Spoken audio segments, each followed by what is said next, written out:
कवचं ध्यानम् उदयाचलमागत्य वेदरूपमनामयं तुष्टावपरया भक्ता वालखिल्यादिभिर्वृतं देवसुरैः सदा वन्द्यं ग्रहैश्च परिवेष्टितं ध्यायन् स्तवन् पठन् नाम यः सूर्यकवचं सदा।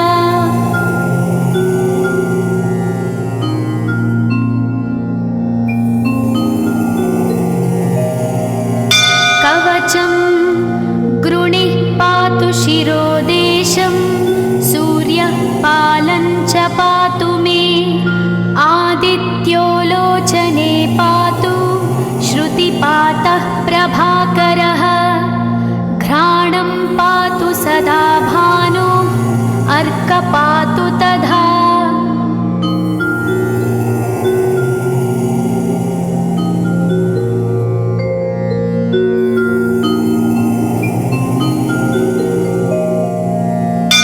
जिह्वं पातु जगन्नाथः कण्ठं पातु विभावसु स्कन्धौ ग्रहपतिः पातु भुजौ पातु प्रभाकरः अहस्करः पातु हस्तौ हृदयं पातु भानुमान्।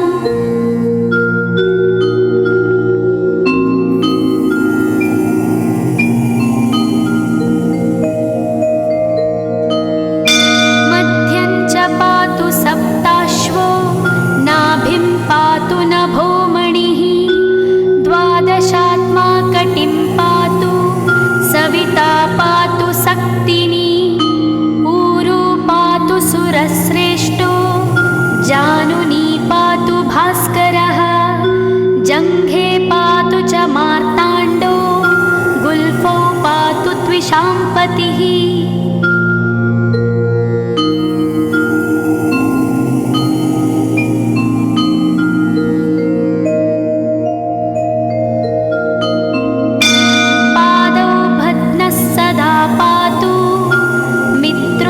सकलं वपुः वेदत्रयात्मकस्वामिन् नारायण जगत्पते आयतयामं तं कञ्ची द्वेदरूपः प्रभाकरः स्तोत्रेणानेन सन्तुष्टो वालखिल्यादिभिर्वृतः।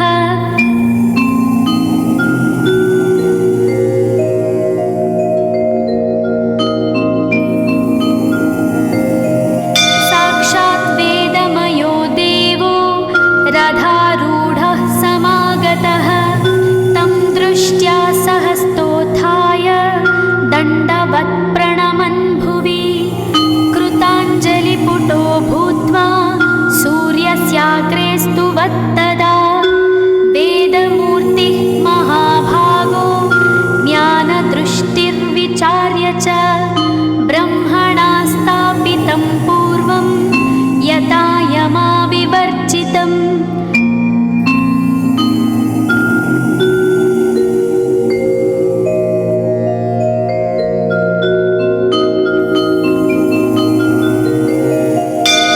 सत्त्वप्रधानं शुक्लाख्यं वेदरूपमनामयं शब्दब्रह्ममयं वेदं सत्कर्म ब्रह्मवाचकम् मुनिमध्यापयामास प्रथमं सविता स्वयं तेन प्रथमदत्तेन वेदेन परमेश्वरः यज्ञवल्क्यो मुनिश्रेष्ठः कृतकृत्यो भवत्तदा।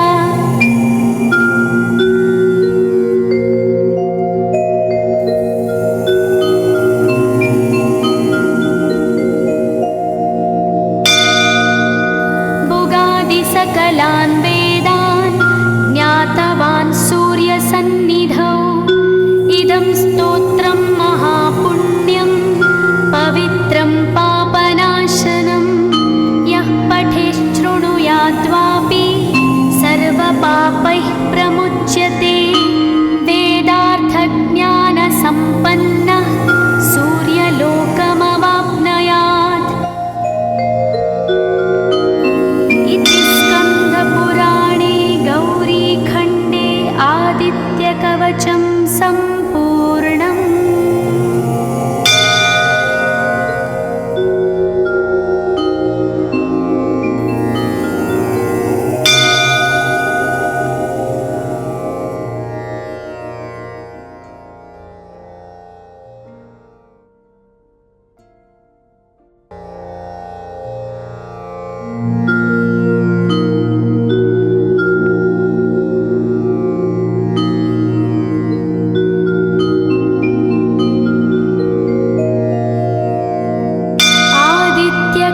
कवचं ध्यानम् उदयाचलमागत्य वेदरूपमनामयं तुष्टावपरया भक्ता वालखिल्यादिभिर्वृतं देवसुरैः सदा वन्द्यं ग्रहैश्च परिवेष्टितं ध्यायन् स्तवन् पठन् नाम यः सूर्यकवचं सदा।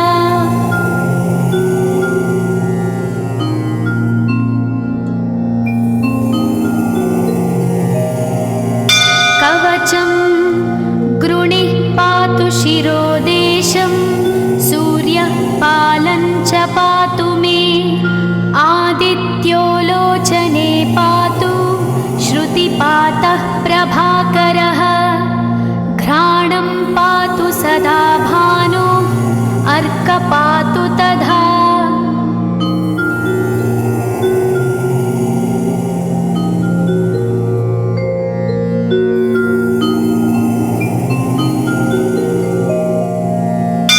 जिह्वं पातु जगन्नाथः कण्ठं पातु विभावसु स्कन्धौ ग्रहपतिः पातु भुजौ पातु प्रभाकरः अहस्करः पातु हस्तौ हृदयं पातु भानुमान्।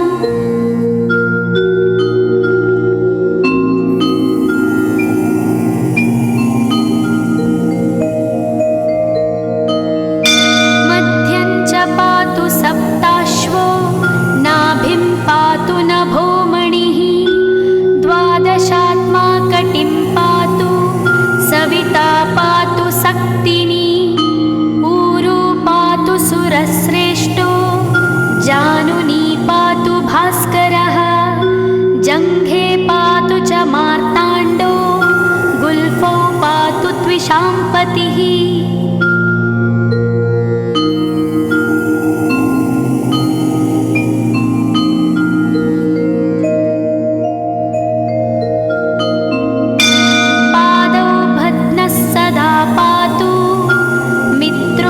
सकलं वपुः वेदत्रयात्मकस्वामिन् नारायण जगत्पते आयतयामं तं कञ्ची द्वेदरूपः प्रभाकरः स्तोत्रेणानेन सन्तुष्टो वालखिल्यादिभिर्वृतः।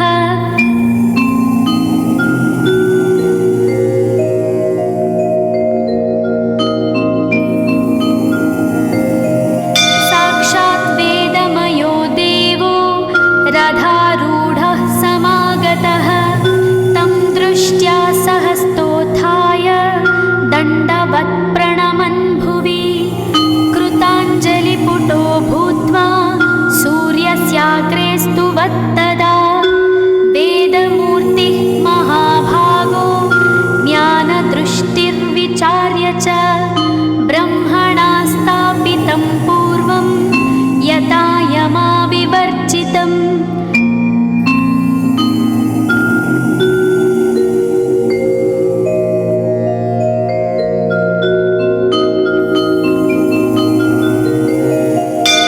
सत्त्वप्रधानं शुक्लाख्यं वेदरूपमनामयं शब्दब्रह्ममयं वेदं सत्कर्म ब्रह्मवाचकम् मुनिमध्यापयामास प्रथमं सविता स्वयं तेन प्रथमदत्तेन वेदेन परमेश्वरः यज्ञवल्क्यो मुनिश्रेष्ठः कृतकृत्यो भवत्तदा।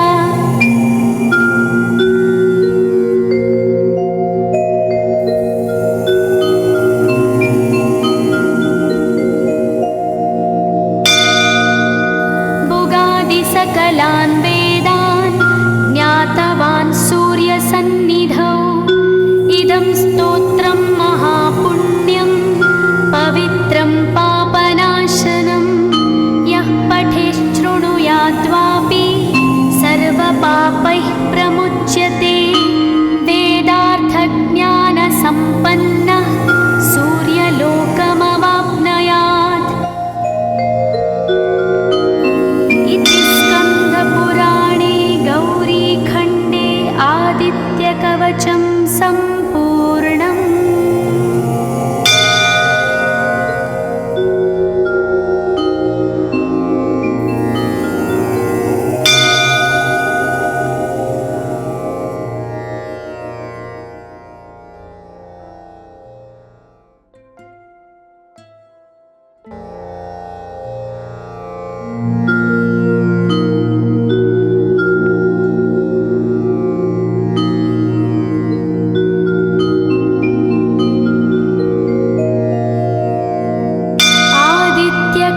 कवचं ध्यानम् उदयाचलमागत्य वेदरूपमनामयं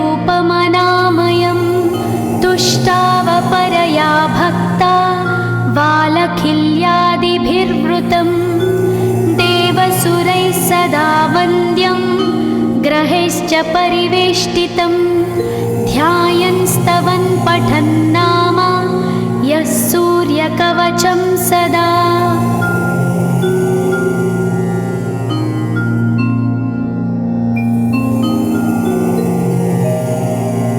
कवचं गृणिः पातु शिरोदेशं सूर्यः पालं च पातु मे आदित्यो लोचने पातु श्रुतिपातः प्रभाकरः घ्राणं पातु सदा भानु अर्कपातु तथा।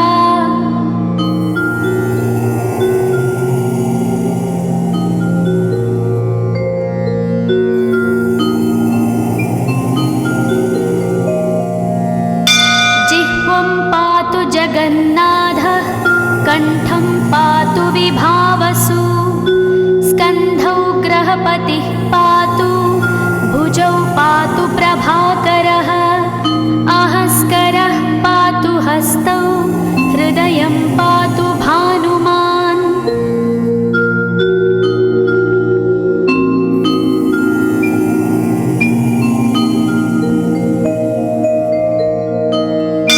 मध्यं च पातु सप्ताश्वो नाभिं पातु नभोमणिः द्वादशात्मा कटिं पातु सविता पातु सक्तिनी ऊरू पातु सुरश्रेष्ठो जानुनी पातु भास्करः जङ्घे पातु च मार्ताण्डो गुल्फौ पातु त्विषाम्पतिः।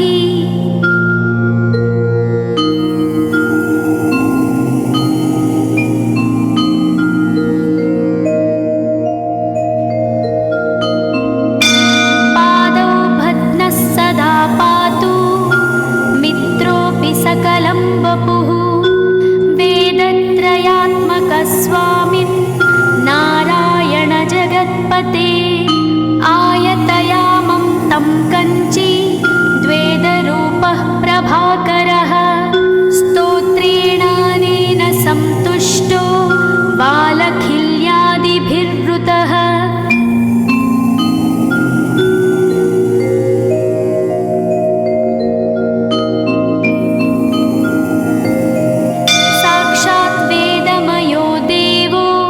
रथारूढः समागतः तं दृष्ट्या सहस्तोत्थाय दण्डवत् प्रणमन् भुवि कृताञ्जलिपुटो भूत्वा सूर्यस्याग्रे स्तुवत्तदा वेदमूर्तिः महाभागो ज्ञानदृष्टिर्विचार्य च ब्रह्मणा स्थापितं पूर्वं यथा यमाविवर्जितम्।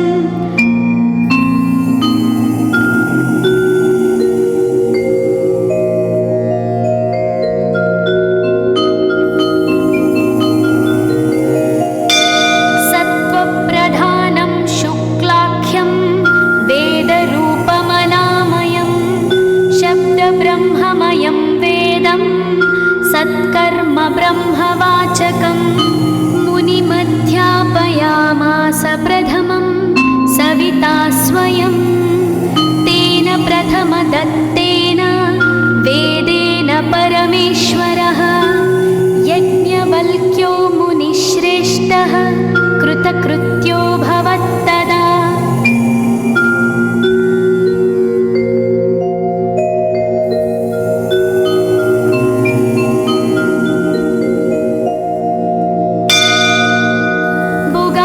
सकलान् वेदान् ज्ञातवान् सूर्यसन्निधौ इदं स्तोत्रं महापुण्यं पवित्रं पापनाशनं यः पठेत् शृणुयात्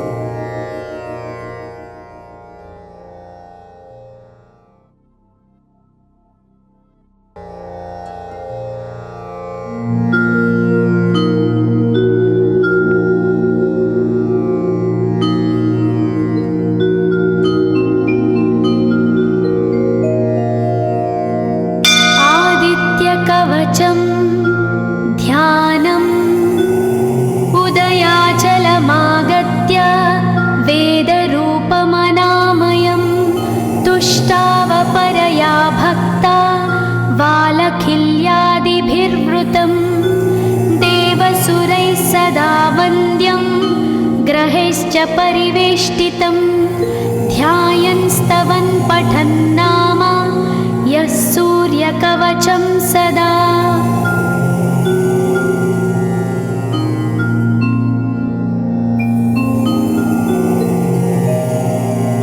कवचं गृणिः पातु शिरोदेशं सूर्यः पालं च पातु मे आदित्यो लोचने पातु श्रुतिपातः प्रभाकरः घ्राणं पातु सदा भानो अर्कपातु तथा।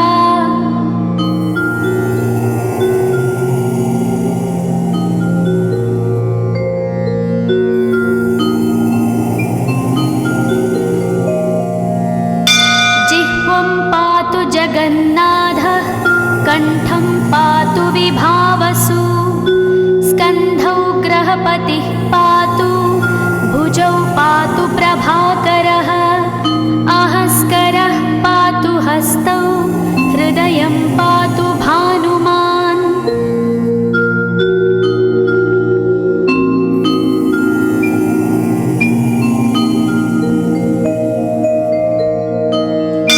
मध्यं च पातु सप्ताश्वो नाभिं पातु नभोमणिः द्वादशात्मा कटिं पातु सविता पातु सक्तिनी ऊरू पातु सुरश्रेष्ठो जानुनी पातु भास्करः जङ्घे पातु च मार्ताण्डो गुल्फौ पातु त्विषाम्पतिः।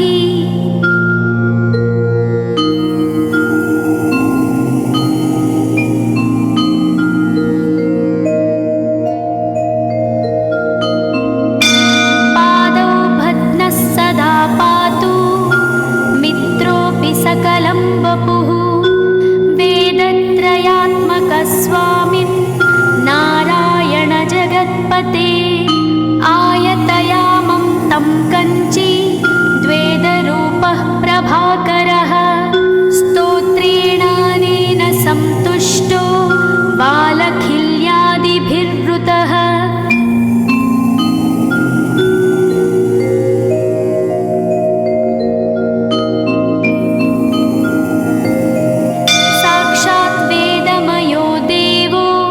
रथारूढः समागतः तं दृष्ट्या सहस्तोत्थाय दण्डवत् प्रणमन् भुवि कृताञ्जलिपुटो भूत्वा सूर्यस्याग्रे स्तुवत्तदा वेदमूर्तिः महाभागो ज्ञानदृष्टिर्विचार्य च ब्रह्मणा स्थापितं पूर्वं यथा यमाविवर्जितम्।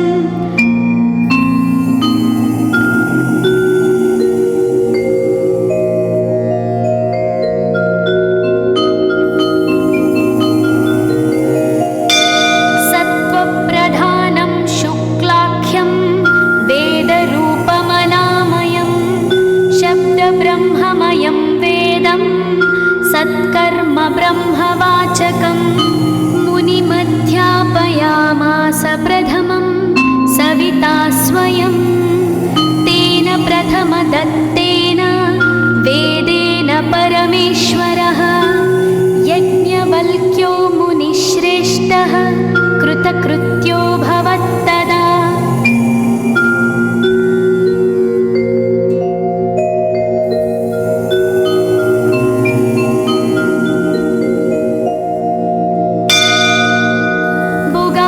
सकलान् वेदान् ज्ञातवान् सूर्यसन्निधौ इदं स्तोत्रं महापुण्यं पवित्रं पापनाशनं यः पठेत् शृणुयाद्वापि सर्वपापैः प्रमुच्यते।